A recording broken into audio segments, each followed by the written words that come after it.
I've already heard tell that some of you say, oh, Lord, have mercy, look at this table. We'll never get out of here today.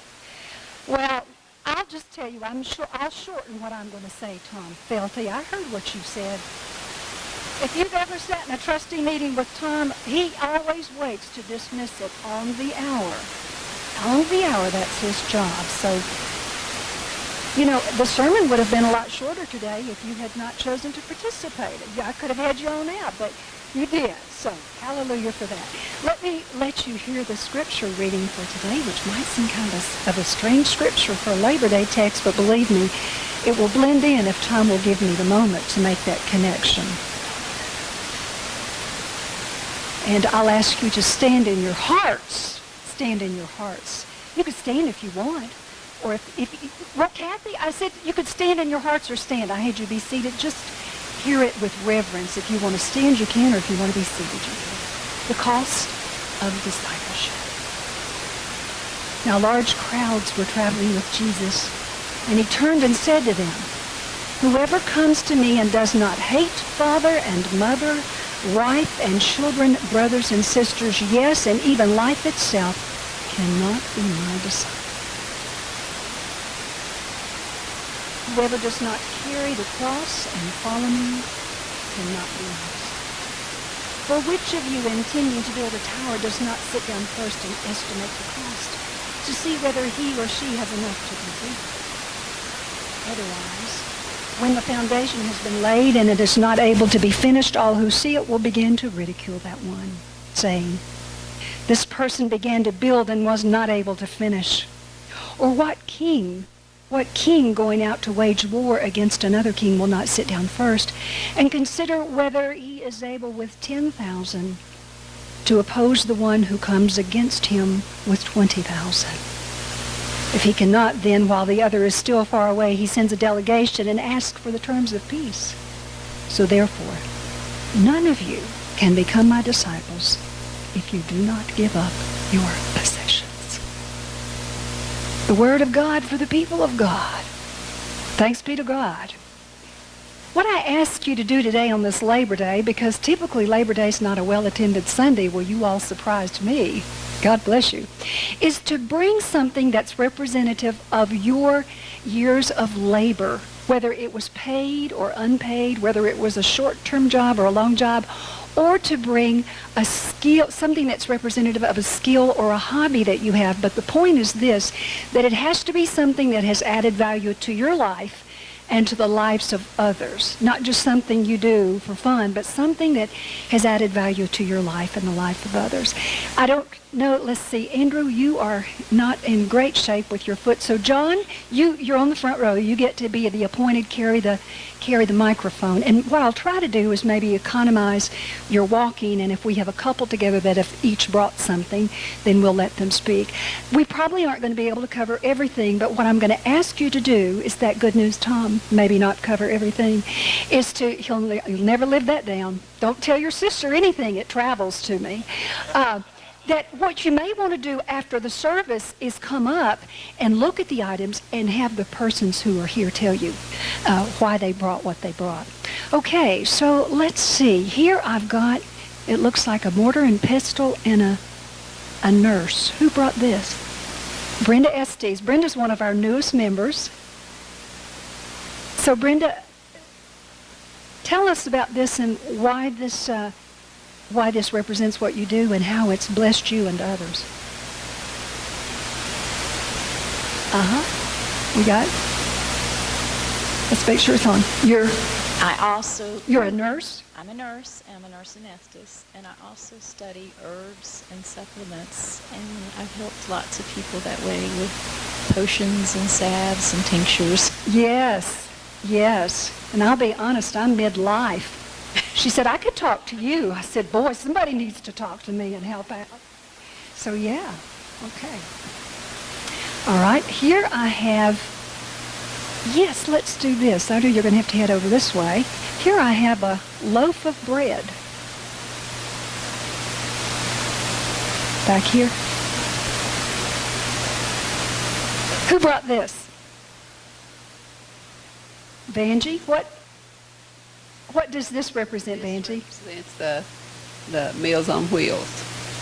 We cut the bread and put it in the oven and warm it, and then we put it in the bank containers that we deliver to the people with Meals on Wheels. I've been doing this for 30-some years. 30-something years, Vanjie's been doing Meals on Wheels. So this is a service project through our church, and it's all throughout the Bristol community. Many communities do Meals on Wheels. Now, how about traveling on back there? I've been in their home, and I've been salivating, because my granddaddy was a woodworker, too. Who do you think made this? You have any idea? This is Brother Chafin's work. You should see this. Unbelievable. He's even done the stair steps in here, the wheel, the driver's wheel. He said the only thing he didn't make was the wheels, because I can't remember why he didn't make the wheels, but he made everything else. Go back there in the back. He's back there behind you, John. Stand up, Dean, and tell them, and these things come out, actually. He said this was an old steak truck. Is that where you would put hay? Yeah, you'll have to come up and see this. So, Dean, why has this blessed you so much, and how has it blessed others? Well, I have enjoyed woodworking, and I saw the picture of that, and that's what I started making. It's made out of 3 different types of wood. What kinds of woods? Oak, cherry, and walnut. Oh, wow. Gorgeous. And you just did it from a picture? Did it from well, I had the diagram of it in the picture, but it all mounted out to mostly doing it by sight. Amazing. Now, what some of you know, many newbies may not know, is that 3 years ago, was it today? 3 years tomorrow. 3 years tomorrow, while Dean was working on not this truck, but another truck, he cut the top part of one of his fingers off, and he messed up 2 other fingers.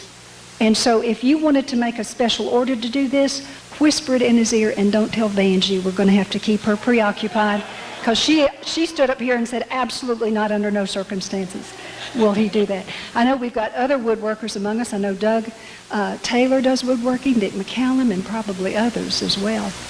All right, so now, we've got a couple doctors among us, and one of them actually brought in doctor stuff. The other one brought in, I thought this was doctor stuff, but he said, no, it's fly fishing stuff. Make no mistake.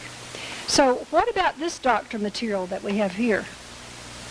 Who's this from? Well, there's a little dial down there that helps decide if we can maybe predict a due date for deliveries.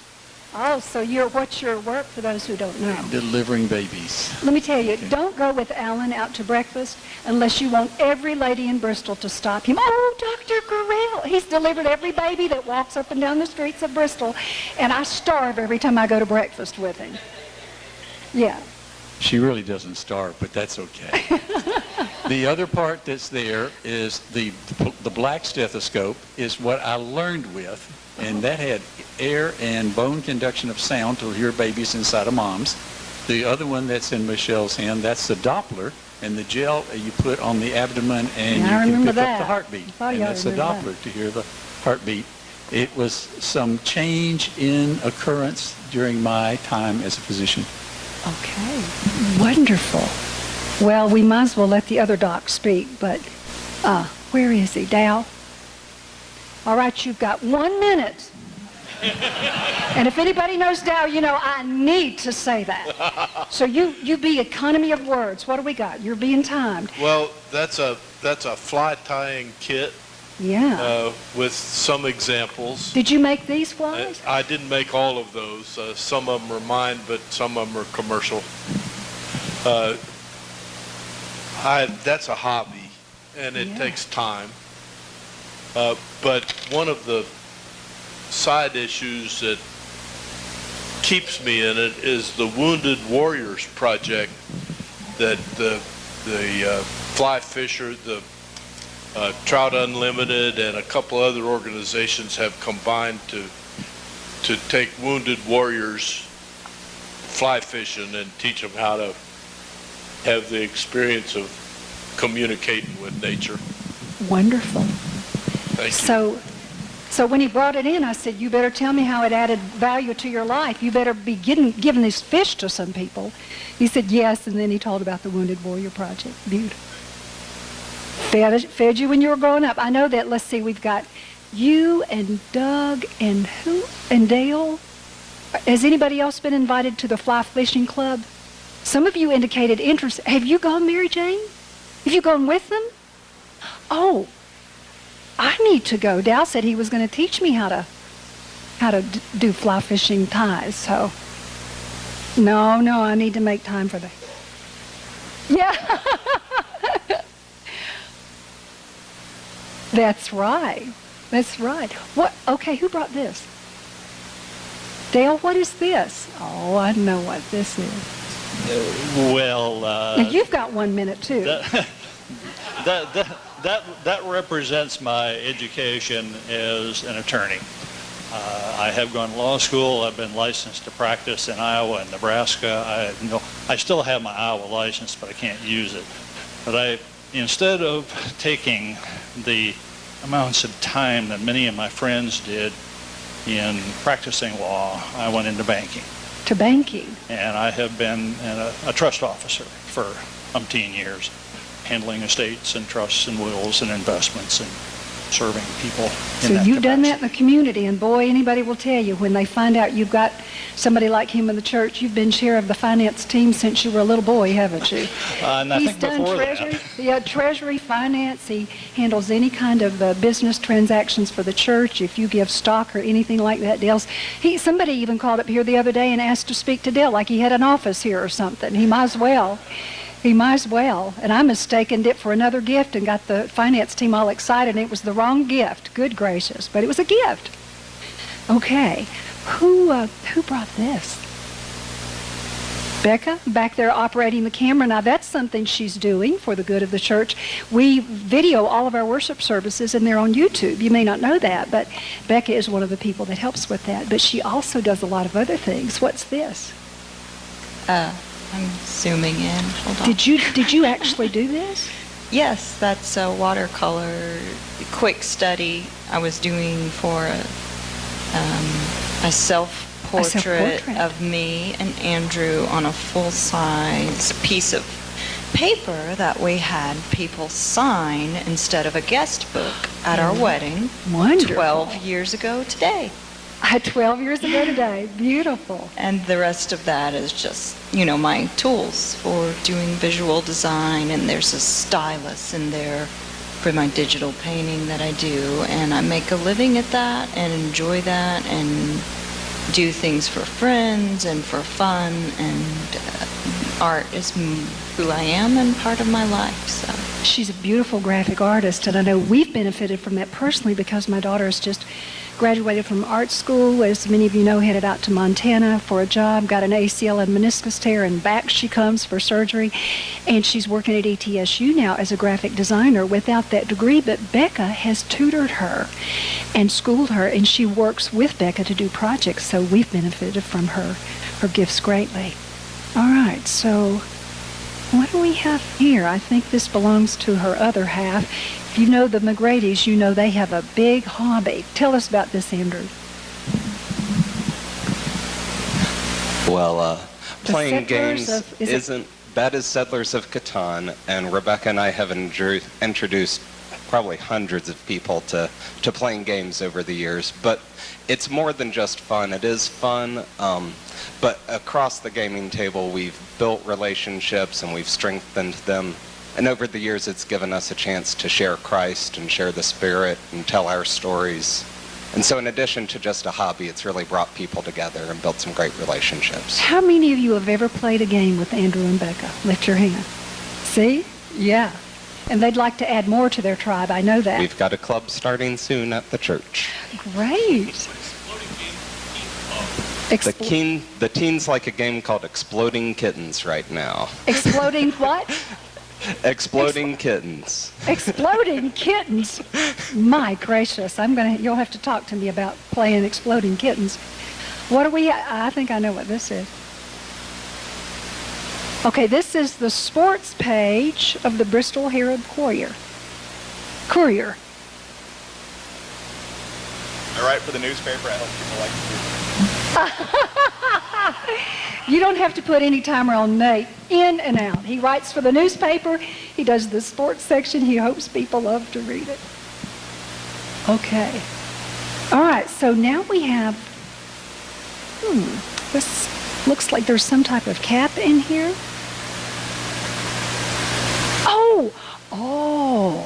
Oh, can I get it out? I'm a nurse, and that little plastic thing is how we carried our nursing caps back and forth to the hospital. Some of you all have probably never seen a nurse in a cap, but a good many years ago, we all wore caps, and each cap was different depending on the school you graduated from.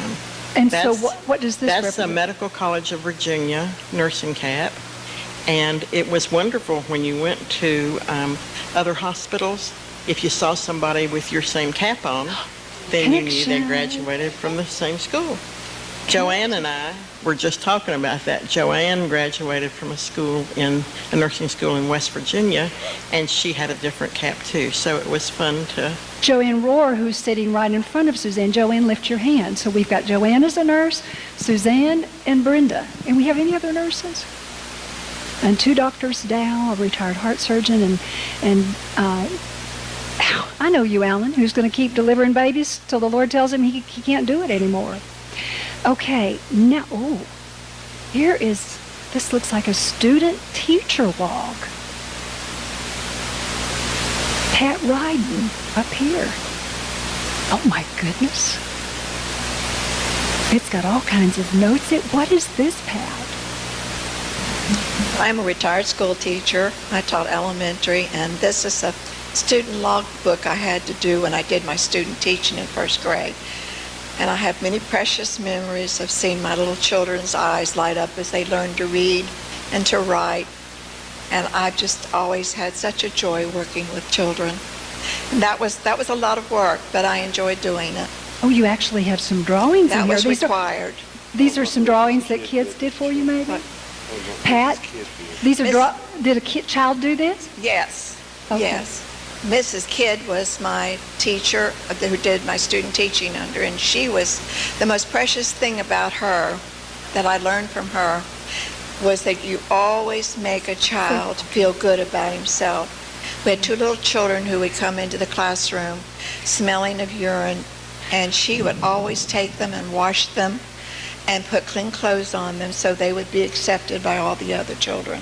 And I'll never forget her because she was such a precious inspiration to me during the many years I taught. Always love your children and let them know they're respected. Absolutely. And they're just a great joy. You'll have to come up and look at this. This has got some prizes in it. Okay, and we have another teacher among us, but she also, in her retirement, does something really cool. Let's go over here. The lady who's saying, I surrender all, Donna Camper. Let's see what we've got here. How long did you teach kindergarten, Donna? 38 years. Yes, she's taught many of you, yes, and many of your kids. How many of you have been affected by her teaching in some way? Okay, great. So, and then what's this, Donna? This is a brochure, Bristol Recovery Road. That's Bristol Recovery Road for Women. When I retired, I just had a calling to start a ministry for women who had been incarcerated and who had drug and alcohol problems. And so that is what that is. It's to help women who have been incarcerated to start a new life and to re-enter society again. Beautiful. And Dinah was a part of that program that you met. And Donna brought her back into the program and continues to work with her as Dinah is open to that. So if you've never seen that ministry, it's beautiful. It's located on Anderson Street, and they do a lot of wonderful things. All right, this is Collected Poems of Emily Dickinson. And also, is this Sandy Gorell's? Is this your Sandy? This one? The Paris Wife? The Paris Wife is your? Okay, let's go over here. Sandy Gorell.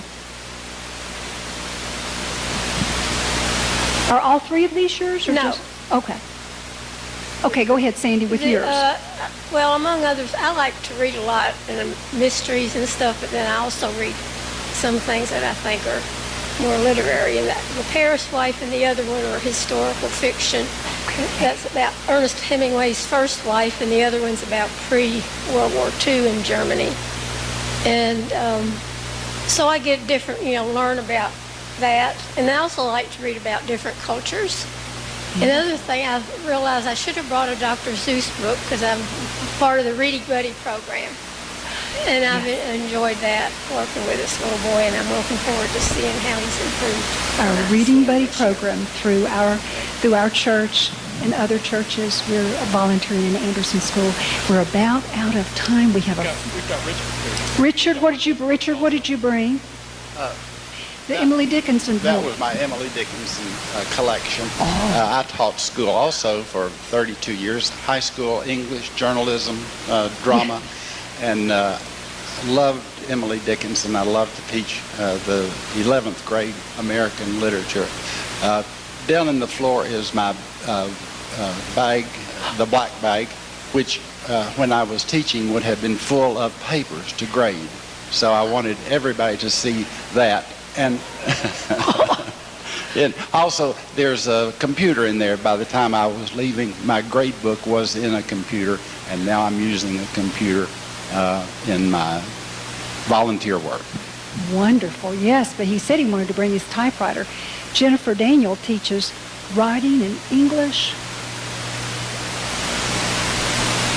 Yeah, so Louise Carver, where is Louise? Yeah, Louise is sitting back there with her. First grade? Elementary. No, I teach English, both high school and college. That's actually a college textbook for college classes that I teach, but I primarily teach writing, so I like that one because it's how to write anything. Beautiful. Thank you, Jennifer. I know who did this. All right, back in the back. Sitting beside the birthday boy.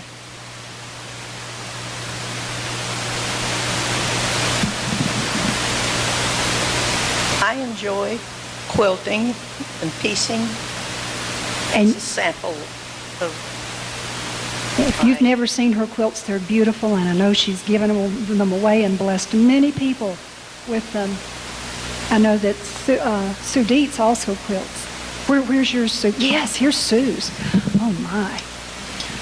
All right, Tom Felty, if you have to leave for communion, we'll understand.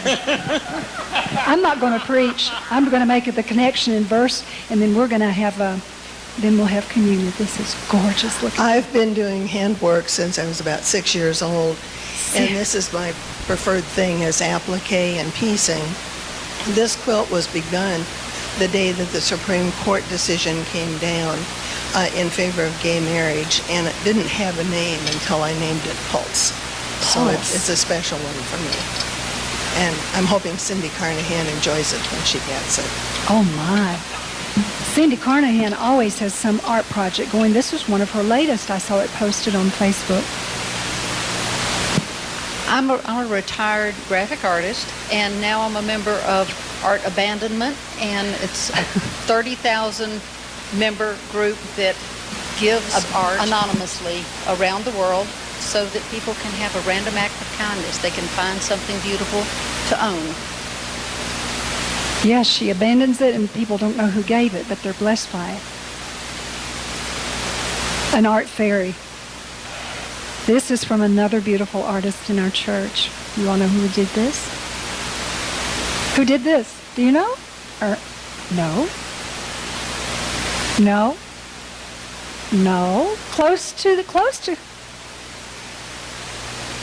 Louetta, how old are you?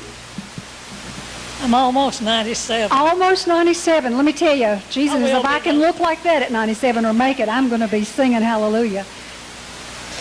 If you have never been in her home to see this lady like Ernestine and Julie can paint anything, but she's been painting longer, a lot longer. Say a word about how this has blessed you, Louetta? How has painting blessed? You took your first painting class when you were how old? In the 6th grade. In the 6th grade. My uncle loved art, and he never had a chance to do anything with it. So he realized I had the talent, and he paid for my art lessons to start me out in it. She's fine. We're putting money in. Thank you. Don't discourage that. This is always good. Beautiful, Louetta. And then her daughter beside her. What's this, Kathy? My first thought of my most prized tool is my Chinese hoe. I love to grow things, and that is the best weeder. It has such a good point on it. It gets right to the middle of those funny crabgrass weeds, and I grow things. I love to share what I grow, and flowers especially. And Absolutely. And it's just my favorite tool. It's a great tool. And if you know, Kathy is the one that is in charge of the flowers for our church and works with persons to make sure that they have the flower arrangement they want on Sunday mornings. Next to that, is Larry's putter. Yeah, Larry's putter. That's his hobby, and the way it benefits others is if he's happy, everybody's happy. I'm loving it. I'm loving it. I think we've got one last thing. What's this? This is a milking stool. A milking stool in an English milking bucket. Mike Teague. Tell us about this, Mike. Okay. Okay, good. That's a commercial. No, I'm going to be in New Mexico for a conference in the middle of September. I'll be back on that Sunday, but Mike is preaching, and he's going to be preaching on rootedness on Rhythm and Roots weekend, and he says you'll have to come to hear his sermon, and he'll tell you about the milking stool. There's a YMCA, and we know that's John. Say a quick word about your YMCA things, John. What it is, it's a white rag, and the Ragger program is an outward sign of an inward promise. Outward sign of an inward promise. And the white rag symbolizes a lifetime of Christian service. John, you've been with the YMCA how many years? 42. 42.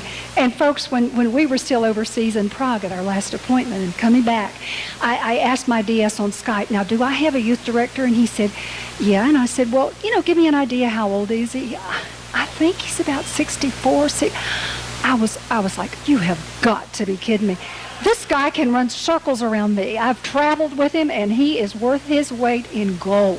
Folks, there are other things, and I'm going to have there are photo albums, a couple of other things I've missed, but the connection that I wanted to make for you is this. We take this beautiful passage. It's a hard passage that if anyone would be my disciple, you've got to hate mother and father and sister and brother and all of these different possessions you have to give up and take up your cross and follow me. Take up your cross and follow me. It's a sacrifice for us to live life for Christ. But so much more than we sacrifice is what we gain. When we die to self and we live for Christ.